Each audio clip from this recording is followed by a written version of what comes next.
Hello, I'm Nicolas Cage from the new film National Treasure, Book of Secrets. In the movie, I play treasure hunter Ben Gates, and this time around, things get personal. Ben Gates is in the news again.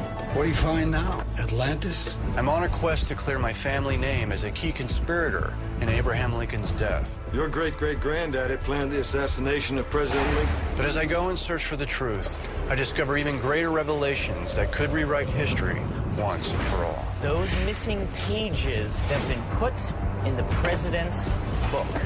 It contains all of our nation's secrets. Tonight on the Discovery Channel, you'll not only get a first look at my film, but also an unprecedented look inside the world's most mysterious organization, the Freemasons. In the United States, 14 of our presidents have been Freemasons. In almost every mysterious and controversial event, you can, if you look hard enough, find Masonic involvement. We know who killed JFK. We know what happened in Area 51.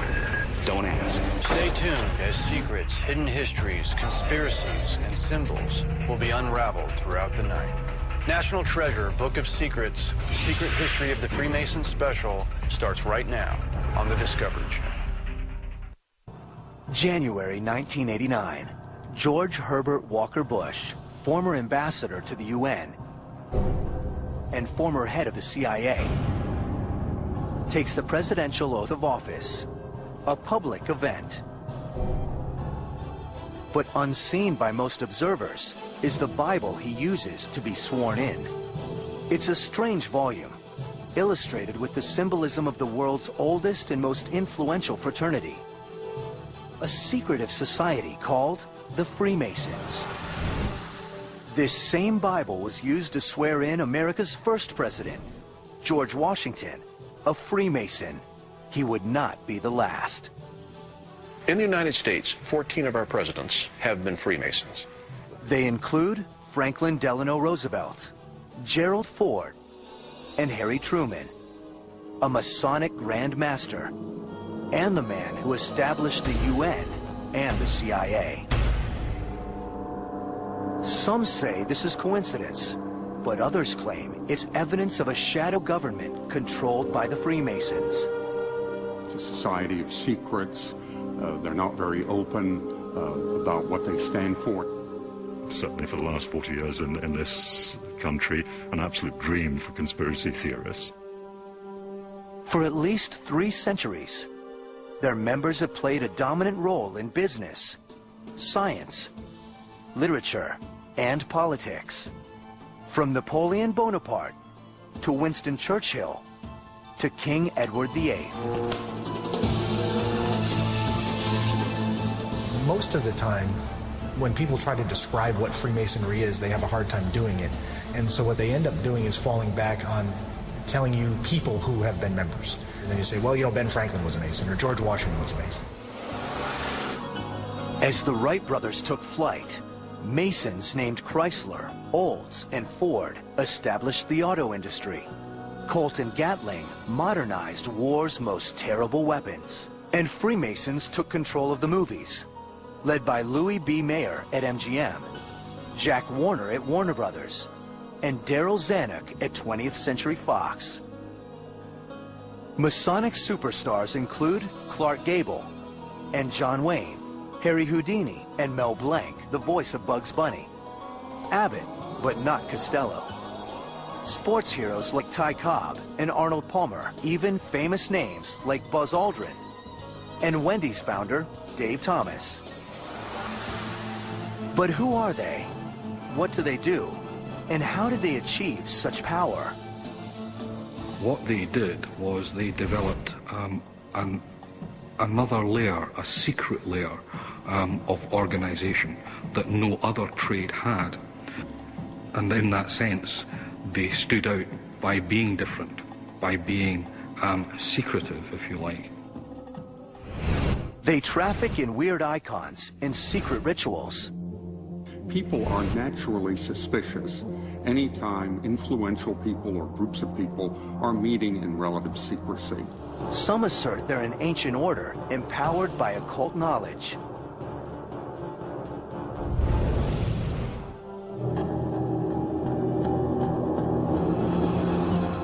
Many fear their bizarre initiations indoctrinate new members into a sinister cult. And their ritual reenactments of an ancient murder have some suggesting they are a ruthless conclave willing to kill to protect their secrets and their plans for a new world order. In almost every mysterious and controversial event, from Jack the Ripper to the assassination of John F. Kennedy, you can, if you look hard enough, find Masonic involvement. What is the secret? See, that's what they don't want to talk about.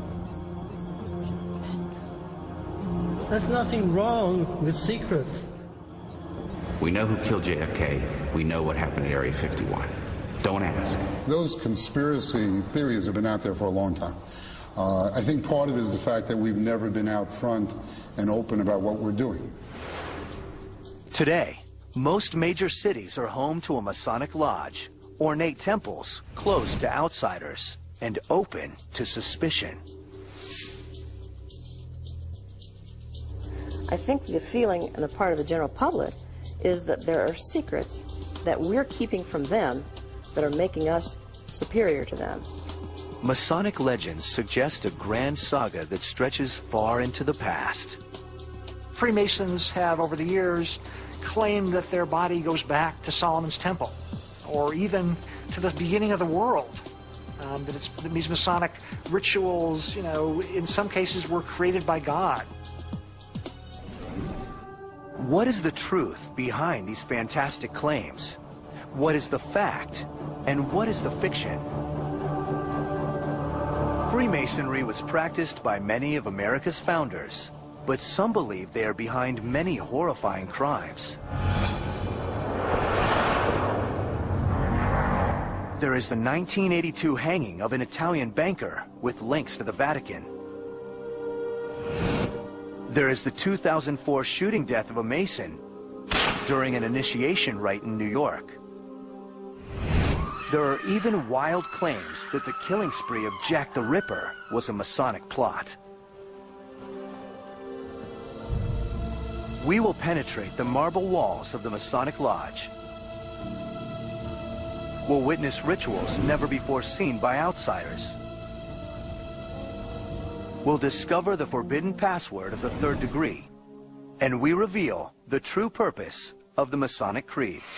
In most countries, the people who are in power, mostly they are Freemasons.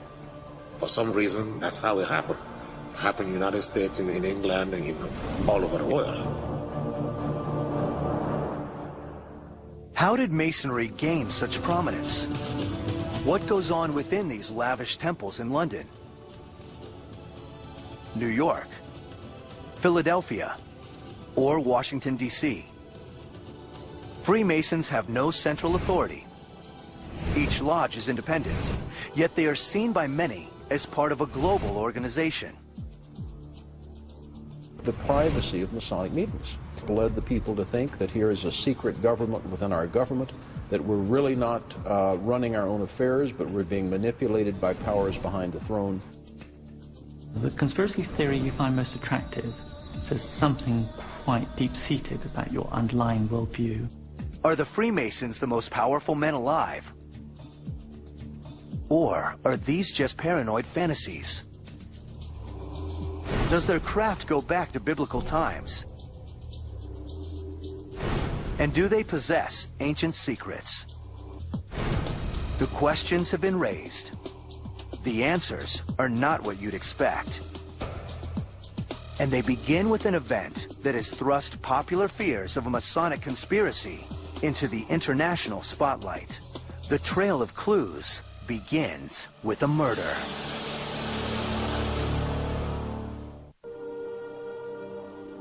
London's Blackfriars Bridge. The scene of a crime that would put the Freemasons in the crosshairs of popular fears. On June 18th, 1982, a body was found hanging beneath the bridge. The victim was Roberto Calvi, a 62-year-old Italian banker. On his body was a fake passport and $15,000 cash.